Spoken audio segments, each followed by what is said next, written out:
नमस्कार। मैं विश्वेंद्र दांगी एक बार फिर से आप सभी का आपके अपने विमर्श में हार्दिक स्वागत करता हूं। आज हम एक और नए टॉपिक की बात करेंगे जिसका नाम है एनालॉजी, जिसको हम बोलते हैं सादृश्यता या फिर समानता। अब देखिए, ये रीजनिंग का एक मोस्ट इंपोर्टेंट टॉपिक है जो हर एक एग्जाम में आपसे पूछा जाता है, जिसका लगभग कम से कम एक या ज्यादा से ज्यादा 3 क्वेश्चन आपको आपके एग्जाम में देखने के लिए मिलेंगे। तो चलिए आज हम इसी एनालॉजी को यानी कि सादृश्यता को बड़े आसान से पैटर्न के साथ समझेंगे कि इसमें क्वेश्चन आपसे कैसे पूछे जाएंगे और हमें क्वेश्चन का रिप्लाई आंसर कैसे करना है। तो सबसे पहले देखिए, मैं आपको बता दूं इसका बेसिक पॉइंट कि इसमें सबसे पहले आपकी 4 टाइप बनेगी। 4 टाइप से आपसे इसमें क्वेश्चन पूछा जाएगा। अगर मैं फर्स्ट कहूं तो फर्स्ट आपसे पूछा जाएगा नंबर एनालॉजी, ठीक है। सेकंड टाइप आपसे पूछी जाएगी वर्ड एनालॉजी, यानी कि नंबर्स में क्या होगा, संख्या, संख्या से रिलेटेड आपसे कोई भी क्वेश्चन पूछ लिया जाएगा। दूसरा वर्ड यानी कि शब्द से रिलेटेड आपसे कोई भी क्वेश्चन पूछ लिया जाएगा। अब अगर हम इसकी बात करें तो शब्द में देखिए आपकी कंप्लीट जीएस, यहां से आप कह सकते हो कि जो भी जीएस आप पढ़ते हो वही यहां इसमें आपकी रिपीट होंगी, वही क्वेश्चन आपसे पूछे जाएंगे, ठीक है। लास्ट नेक्स्ट हम चलते हैं, आपका एक और बन जाएगा इसमें पेयर फॉर्म, पेयर एनालॉजी बोलेंगे उसको, ठीक है। उसमें आपसे क्या होगा, कोई भी देखिए पेयर एनालॉजी में आपसे संख्या वाले ही क्वेश्चन आपसे पूछे जाएंगे। अब अगर मैं एनालॉजी की बात करूं, अब देखिए इसमें एक और टाइप आपका बन जाएगा अल्फाबेट एनालॉजी, यानी कि वर्णमाला सादृश्यता। तो ये 4 टाइप आपके इसमें बनेंगे, पहला नंबर, दूसरा वर्ड, तीसरा पेयर फॉर्म, और लास्ट है आपका अल्फाबेट, वर्णमाला से रिलेटेड। अब देखिए जो ये अल्फाबेट आपका रहेगा, ये आपका पूरा का पूरा रिवीजन होगा इसका कोडिंग डिकोडिंग में। ये आपके कोडिंग डिकोडिंग में एज इट इज देखने के लिए मिलेगा। तो आप इसको चाहो तो यहाँ पे भी इसी में भी क्वेश्चन कर सकते हो, या फिर कोडिंग डिकोडिंग में तो ये आपका कंप्लीट रिपीट होगा।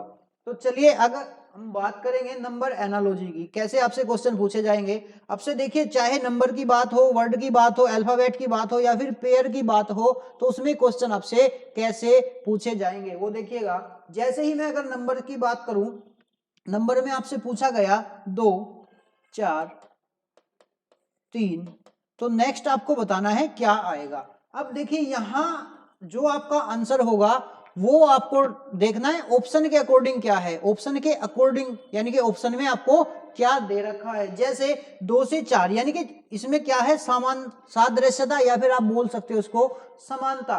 उसका कहने का मतलब यह है कि जो भी रिलेशन इन दोनों में होगा, जो रिलेशन इन दोनों में होगा वही सेम रिलेशन इन दोनों में होना चाहिए। तो जैसे ही आपने कहा जी 2 से कितना आया 4, तो आपने कहा मैं 2 में अगर 2 की मल्टीप्लाई कर दूं तो कितना मिल जाएगा बच्चे, 4 मिल जाएगा। तो ऐसे ही यहां से आपका आंसर क्या बनेगा, 3, और 3 में कितनी मल्टीप्लाई, 2 की मल्टीप्लाई। तो 3 से 2 की मल्टीप्लाई करते कितना बन जाएगा, 6 बन जाएगा। क्लियर, क्या आप बात समझ पाए। अब देखिए इसी को समझिएगा। जैसे ही लास्ट आपने देखा क्वेश्चन क्या लिया था, हमने क्वेश्चन लिया था 2, 4, 3। तो नेक्स्ट आपको बताना था, आपको पता है कि जो रिलेशन इन दोनों के बीच में है वही सेम रिलेशन आपको बताना है कि इन दोनों के बीच में। लास्ट आपने 2 से कर लिया। दूसरा, किसी दूसरे स्टूडेंट ने कहा सर मैं तो इसको ऐसे कर सकता हूं कि 2 का स्क्वायर कितना हो जाएगा 4, और 3 का स्क्वायर कितना हो जाएगा 9। मैंने कहा जी ये बात भी बिल्कुल सही है आपकी, ये आपने 2 का स्क्वायर कर लिया 3 का। तो पहले जो लास्ट आप देखिए, यहां से आंसर कितना आया था आपका 6 आया था, और यहां से आंसर कितना आया बच्चे, यहां से आंसर आया आपका 9। तो अब ये ऑप्शन पे डिपेंड होगा कि ऑप्शन में आपको क्या दे रखा है। मान लो फर्स्ट ऑप्शन में आपको 6 ही दे दिया, बी ऑप्शन में आपको 5 दे दिया, सी ऑप्शन में आपको 4 दे दिया, और डी ऑप्शन में आपको 10 दे दिया। दूसरी तरफ इसी क्वेश्चन के ऑप्शन आपको दिए गए थे, ए ऑप्शन में आपको मान लो 7 दे दिया, बी ऑप्शन में 9 दे दिया, सी ऑप्शन में 5, और डी ऑप्शन में 4 आपको दे दिया। तो अगर आपके सामने ये वाले ऑप्शन है तो आप किसको चूज करोगे, 6 को। अगर आपके सामने ये वाले ऑप्शन है तो आपका राइट आंसर क्या हो जाएगा, राइट आंसर हो जाएगा आपका 9। क्या आप बात समझ पाए। तो इसमें आपको ऑप्शन पे भी डिपेंड रहना है कि ऑप्शन में पूछा क्या गया है, ऑप्शन में आपको दिया क्या गया है, तो वहां से आप लॉजिक आपको अप्लाई करना है। दूसरी बात, इसमें हो सकता है कुछ क्वेश्चन आपको ऐसे भी मिलेंगे जिसमें केवल एक ही लॉजिक से आंसर आएगा, कुछ क्वेश्चन ऐसे मिलेंगे जिसमें एक से ज्यादा लॉजिक से आंसर आएंगे, और कुछ क्वेश्चन ऐसे मिलेंगे कि लॉजिक एक से ज्यादा है लेकिन फिर भी आंसर सेम है, और कुछ ऐसे होंगे कि जिसमें लॉजिक दो से ज्यादा लॉजिक लगे, दो या तीन, और तीनों से आंसर अलग अलग आया। अब वहां डिपेंड किस पे बात करेगा, ऑप्शन पे डिपेंड हमें रहना है कि ऑप्शन में हमें क्या दे रखा है और हमारे लॉजिक के अकॉर्डिंग क्या क्या यहाँ पे आया है। तो अब देखिएगा, अगर मैं बात करूं यहां से,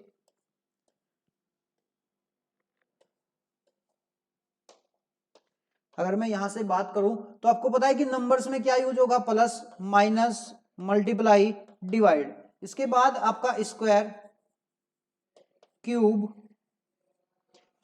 प्राइम नंबर,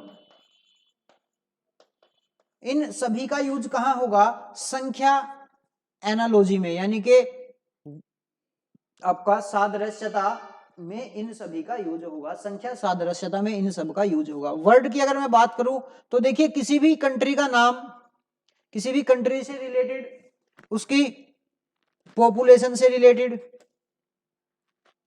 या फिर किसी भी स्टेट से, यानी कि ओवरऑल जो इसमें जीएस है ना, आपसे हिस्ट्री, पॉलिटी, जियोग्राफी, किसी से भी क्वेश्चन आपसे पूछा जा सकता है, या फिर आपके बेसिक नॉलेज के आधार पर इससे आपसे क्वेश्चन पूछा जा सकता है। अब देखिए बात करेंगे पेयर फॉर्म की। पेयर फॉर्म क्या है, देखिए यहां आपसे जो नंबर्स में पूछे गए थे ना, जैसे 2 4, कितना पूछा गया था, 2 4, और नेक्स्ट क्या था 3, तो नेक्स्ट आपको बताना था जो रिलेशन इन दोनों में है वही रिलेशन आपको इन दोनों में बताना था। तो पेयर फॉर्म को इसी में चेंज करते हुए थोड़ा सा आगे की ओर लेके चलेंगे, और पेयर फॉर्म में क्या पूछा गया था, पेयर फॉर्म में आपको क्या दिया गया, पेयर फॉर्म में आपको क्वेश्चन दे दिए जाएंगे 2 4 8, और इसके 4 ऑप्शन होंगे, और उसमें बोला जाएगा कि जो रिलेशन इन तीनों के बीच में है वही सेम रिलेशन इन चारों ऑप्शन में से किसी एक में होगा। तो एज इट इज आपको ढूंढना है। मैं अगर इसकी बात करूं तो ये पेयर फॉर्म आपके लिए मोस्ट इंपोर्टेंट है, क्योंकि अभी प्रेजेंट टाइम में आपके हर एक एग्जाम में कम से कम एक क्वेश्चन इससे देखने को मिलेगा, और हो सकता है एक क्वेश्चन इन तीनों से मिल जाए, अल्फाबेट, वर्ड और नंबर, इन तीनों से एक क्वेश्चन मिले, और पेयर फॉर्म से अकेले ही एक क्वेश्चन मिले। क्लियर, बात समझ पाए। अब चलिए नेक्स्ट यहां से स्टार्ट करते हैं। ये आपका बेसिक कंसेप्ट हो गया कि कैसे कैसे क्वेश्चन बनेंगे। वर्णमाला में मैंने आपको बता ही दिया कि वर्णमाला एज इट इज रिपीट होगी कोडिंग और डिकोडिंग में। वर्णमाला में आपको पहले तो नंबर्स याद होने चाहिए, ए टू जेड अल्फाबेट याद हो, उसके बाद अल्फाबेट की रैंकिंग याद हो, A1 B2 C3 D4 E5 F6, इस टाइप से, फिर उनके अपोजिट याद हो, तो वहां से आपकी एज इट इज ये उसी में यूज होगा।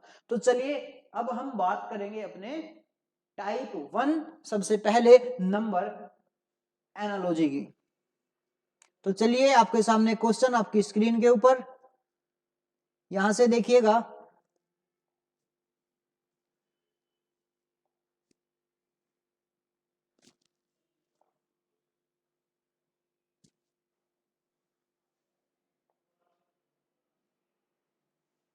अब देखिए आपकी स्क्रीन के सामने क्वेश्चन है, इसने कहा टाइप 1 एनालॉजी। क्वेश्चन फर्स्ट है आपके सामने, ये है आपका किससे, संख्या, यानी कि इसको हम क्या बोलेंगे, number, number analogy. Number analogy से आपके एग्जाम में क्वेश्चन देखने को मिलते हैं। तो चलिए सबसे पहले स्टार्ट करते हैं क्वेश्चन फर्स्ट। क्वेश्चन फर्स्ट में उसने कहा है कि 4 5 6 को 15 है, तो उसने क्या कहा, नीचे दिए गए विकल्पों में से संबंधित अक्षर चुनिए, यानी कि जो रिलेशन इन दोनों के बीच में है वही सेम रिलेशन आपको यहां इन दोनों के बीच में ढूंढना है। तो देखिए 456 से आपको कितना बनाना है, 15 लेके आना है, 15 लेके आना है। तो आप कैसे लेके आओगे, मल्टीप्लाई करके, डिवाइड करके, मैंने बताया था multiply, divide, plus minus, prime number, square, cube, कुछ भी आप कर सकते हो। तो जैसे ही आपने कहा जी ये 4 है, ये 5 है और ये 6 है, अगर मैं इन सभी नंबर्स को ऐड कर दूं तो कितना आ जाएगा बच्चे, 15 आ जाएगा।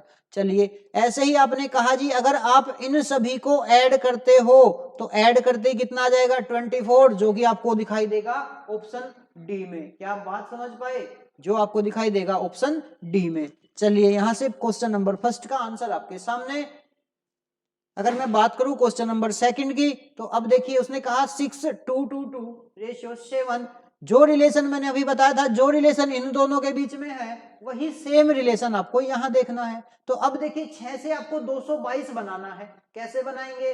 स्क्वायर, क्यूब, मल्टीप्लाई, डिवाइड, कुछ भी यूज करना है, प्राइम, जो भी आप जैसे कर सकते हो। तो देखिए 6 से कितना बनाना है? 216। अगर आपके यहां से क्यूब याद है, अगर आपके यहां से क्या क्यूब याद है, तो ये आपके लिए बड़ा आसान हो जाएगा। कैसे? कि आपने कहा जी 6 का क्यूब प्लस 6 अगर है तो मैं इसको 222 लिख सकता हूं। क्यों? क्योंकि ये 216 है, प्लस 6 करेंगे तो ये 222 बन जाएगा। क्या आप बात समझ पाए? तो यहां से क्या है कि इस नंबर का क्यूब प्लस यही नंबर है। तो ऐसे ही यहां से आंसर कितना बन जाएगा? 7 का क्यूब प्लस 7। 7 का क्यूब कितना? 343 प्लस 7 करेंगे तो आंसर कितना आ जाएगा बच्चे? 350, जो कि आपको दिखाई देगा ऑप्शन ए में। क्लियर हुआ पॉइंट? तो ऐसे ही देखिए पहले वाले में क्या था? प्लस का यूज हुआ, सबको जोड़ के आपने आंसर निकाल लिया। सेकंड वाले में क्यूब और प्लस एक साथ हुए। ऐसे ही नेक्स्ट क्वेश्चन की अगर मैं बात करूं, नेक्स्ट क्वेश्चन देखिए क्वेश्चन नंबर 3। क्वेश्चन नंबर 3 में उसने क्या कहा? 500, 464, 483। तो यहां से देखिए अब उसने 3-4 क्वेश्चन दे दिया आपसे कि जो रिलेशन इन दोनों के बीच में है, 5 और 100 के बीच में, सेम 4 और 64 के बीच में है। तो यहां देखिए ये दोनों अलग है और ये दोनों अलग है, यानी कि जो रिलेशन यहां और जो यहां होना चाहिए। क्लियर? तो आपने कहा जी 5 से कितना बना? 5 से कितना बना? 100। तो आपने कहा कि अगर मैं इसमें 20 की मल्टीप्लाई कर दूं तो 505 में अगर 20 की मल्टीप्लाई करते तो कितना मिलेगा? 100 मिलेगा। ऐसे ही अगर मैं 4 में कितने की? 16 की मल्टीप्लाई कर दूं तो कितना मिलेगा? 64 मिलेगा। क्या आप बात समझ पाए? तो यहां से यहां तक क्या है? यहां से यहां तक है आपका इंटू 20, यहां क्या है? इंटू 16। तो ऐसे ही यहां कितना आ जाएगा बच्चे? यहां आपका आ जाएगा इंटू 20। तो नेक्स्ट क्या होगा? इंटू 16, क्योंकि पहले क्या आया? इंटू 20, इंटू 16, इंटू 20, तो लास्ट भी क्या आ जाएगा? इंटू 16। तो 16 थी 48, 48 आपको मिलेगा ऑप्शन बी में। क्या बात समझ पाए यहां तक? अगर किसी भी क्वेश्चन में कोई डाउट है तो आप हमें कमेंट करके बता सकते हो। नेक्स्ट चलिए क्वेश्चन नंबर 4। क्वेश्चन नंबर 4 को देखिएगा। इसने कहा 11, 121, 110। तो आपने जैसे ही क्वेश्चन को पढ़ा तो यहां से आपने तुरंत देख लिया कि 11 से जो 121 बना ना वो स्क्वायर करके बना। किसका? 11 का अगर मैं स्क्वायर कर दूं तो 121 बनता है। फिर वहां से 110 बना। कैसे? अगर मैं 121 में से इसी 11 नंबर को माइनस कर दूं तो क्या 110 बन जाएगा? आपने कहा जी बिल्कुल बन जाएगा। तो सेम कंडीशन हम आगे लेके चलेंगे। जैसे ही 15 का स्क्वायर कितना? 225। तो 225 में से वही नंबर माइनस करेंगे जिसका हमने स्क्वायर किया था 15। तो जैसे ही आप माइनस करोगे तो कितना? 210 बन जाएगा। अब देखिए ये कंडीशन आप समझ पाए कि जो भी पहला नंबर है उसका स्क्वायर किया और फिर उतना ही नंबर माइनस कर दिया, आपका आंसर आया। तो ऐसे ही आपको देखना है इधर इन चारों ऑप्शन में से कौन सा बनेगा। अब मैं कहूं कि 9 का स्क्वायर 81, बिल्कुल सही बात है। 19 का स्क्वायर 361, बिल्कुल सही बात है। 17 का स्क्वायर 288 नहीं होता, तो यहां से सी ऑप्शन कैंसिल हो गया। 16 का स्क्वायर 255 नहीं होता, ये भी दो ऑप्शन क्या हो गए? कैंसिल हुए। चलिए अब आपने कहा जी अगर मैं 19 का स्क्वायर करता हूं कितना? 361, और माइनस कितना कर दूं? माइनस 19 कर दूं, तो यहां से कितना आ जाएगा? 342, जो कि आपका होगा राइट आंसर। जो कि आपका हो जाएगा राइट आंसर। क्या था कि पहले वाले नंबर का स्क्वायर और फिर उतना ही नंबर घटा के ये वाला नंबर। क्या आप बात समझ पाए? चलिए नेक्स्ट क्वेश्चन को देखिए। क्वेश्चन 5 आपकी स्क्रीन के सामने। उसने कहा है 2, 4, 8, 10, 2, 10, 20, 40, 3, 6, 9। तो अगला क्या होगा? तो यहां से देखिएगा अगर मैं कहूं कि ये तीनों एक नंबर, ये तीनों एक, और फिर जो रिलेशन इनमें सेम यहां पे आपको भी कितने? एक्स, वाई, जेड, ये 3 नंबर यहां पे चाहिएंगे, वही क्या बनेंगे? आपके आंसर बनेंगे। तो सबसे पहले देखिएगा इन दोनों में क्या रिलेशन है। अगर मैं कहूं 2 का 5 गुना है कौन? 10। 2 गुना 5 करेंगे तो कितना मिलेगा? 10। यहां से आपने कहा जी 10, 4 इंटू 5 20, और यहां से कितना मिलेगा आपको? सॉरी 8 से करेंगे तो 8 से कितना मिलेगा? 8 इंटू 5 40। तो आपने कहा जी पहले नंबर से ये वाला नंबर निकालने के लिए 5 से मल्टीप्लाई की गई है। चलिए तो इधर भी आंसर कितना बनेगा, जो ये एक्स वाई जेड था, इस एक्स वाई जेड में आपका आंसर क्या बनेगा, तो यहां से देखिएगा आपने कहा जी 3 इंटू 5 15, क्या आप बात समझ पाए, 6 इंटू 5 30, 9 इंटू 5 कितना 45, तो 15 30 और 45 आपका आंसर बनेगा, जो आपको दिखाई देगा ऑप्शन डी में। ये जीरो की जगह डी कर लेना, इसको डी समझना।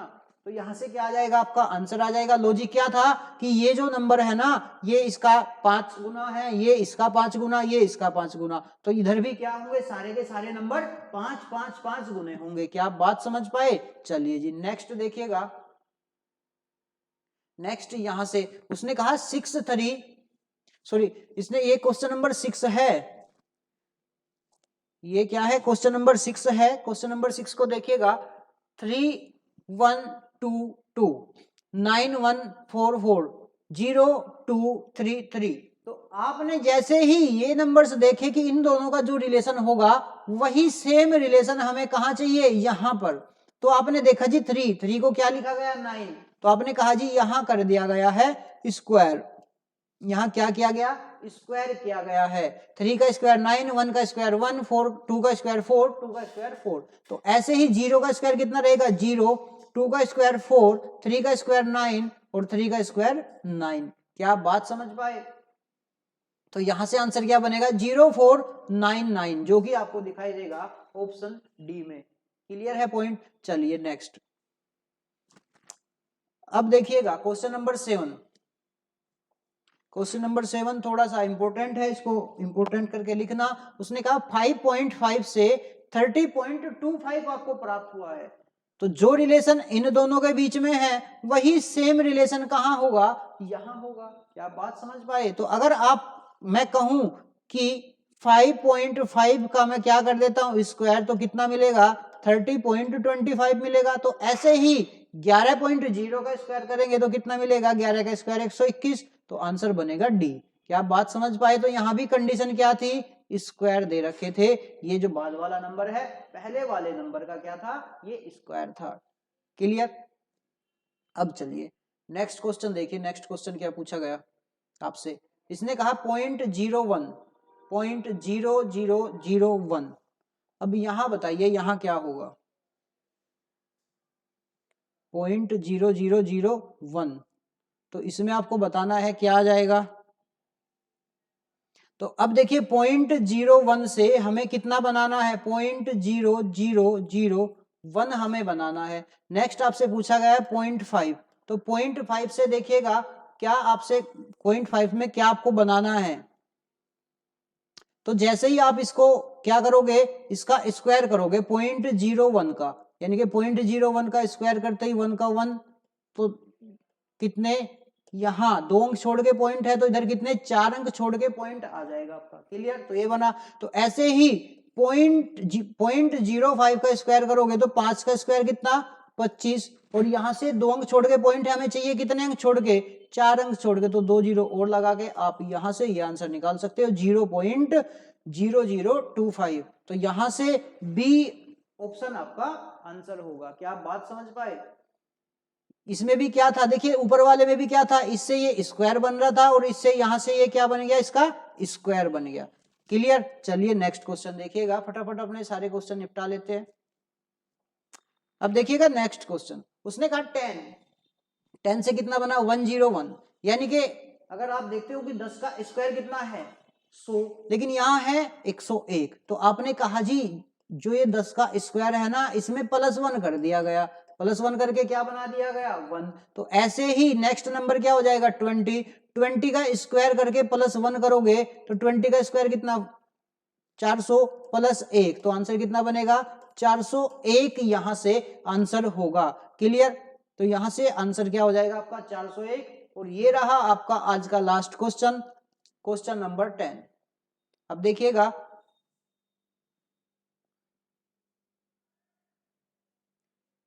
क्वेश्चन नंबर 10, उसने कहा है, ये आज का लास्ट क्वेश्चन आपका, इसने कहा है 2424 16 4 1 1 1 2। तो अब देखिएगा यहां से 2 4 2 यानी कि इन तीनों के बीच में और इन तीनों के बीच में जो रिलेशन है सेम रिलेशन हमें इधर ढूंढना है। तो आपने कहा जी 2 से कितना बना 4, तो यहां भी कैसे बना, स्क्वायर से बना। अगर मैंने स्क्वायर किया तो 2 का स्क्वायर कितना बना 4 बना। मैंने कहा जी 4 का स्क्वायर कितना बना 16 बना और 2 का स्क्वायर कितना बना 4 बना। क्लियर। तो ऐसे ही यहां जो आपका आंसर बनेगा 1 का स्क्वायर कितना 1, 1 का स्क्वायर कितना 1, 1 का स्क्वायर 1 और 2 का स्क्वायर 4।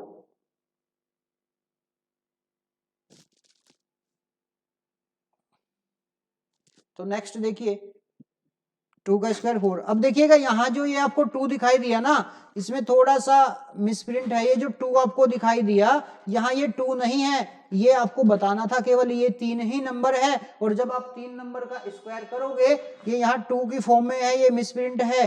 ये यहाँ आपको बताना था जब आप 1 1 का स्क्वायर करोगे तो बी ऑप्शन आपका आंसर हो जाएगा। क्लियर। तो बताइएगा कमेंट करके हमें यहाँ तक, आपको अगर कोई भी डाउट रहा हो। नेक्स्ट क्लास में आपको इसकी टाइप 2 मिलेगी।